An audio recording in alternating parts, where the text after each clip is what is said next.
पखांजूर के ग्रामीण अंचलों में तेंदुपत्ता संग्रहण का काम बड़ी तेजी से चल रहा है। तेंदुपत्ता संग्रहण करने वाले ग्रामीणों ने नगद भुगतान करने की मांग की। ग्रामीणों ने कहा कि तेंदुपत्ता की राशि को पाने के लिए बैंकों के चक्कर काटने पड़ते हैं। बैंक में हमेशा नेटवर्क फेल रहता है, जिससे लिंक नहीं मिलता। इसी वजह से भुगतान में भारी समस्याओं का सामना करना पड़ता है। क्षेत्रीय विधायक अनूप नाग ने ग्रामीणों की समस्या को सुना और इसे गंभीरता से लेते हुए तेंदुपत्ता का नगद भुगतान करने का ग्रामीणों को आश्वासन दिया।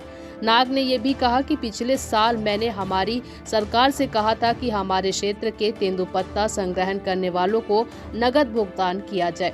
इस बार फिर मैं सरकार से वही निवेदन करूंगा कि इस क्षेत्र के लोगों को तेंदुपत्ता का नगद भुगतान करें। खांजूर से विप्लव कुंडू की रिपोर्ट। निश्चित रूप से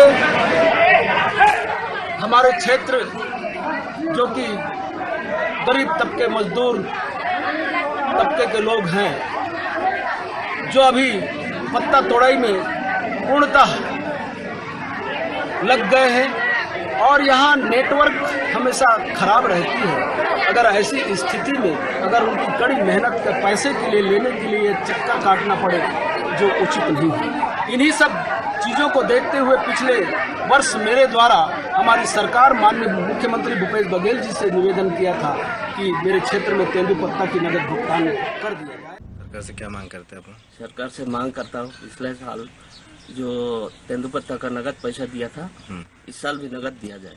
क्या कारण है? क्या कारण है? बांदे का जो बैंक है वो आए दिन रिंग फेल रहता है। भटकना पड़ता है पैसे के लिए।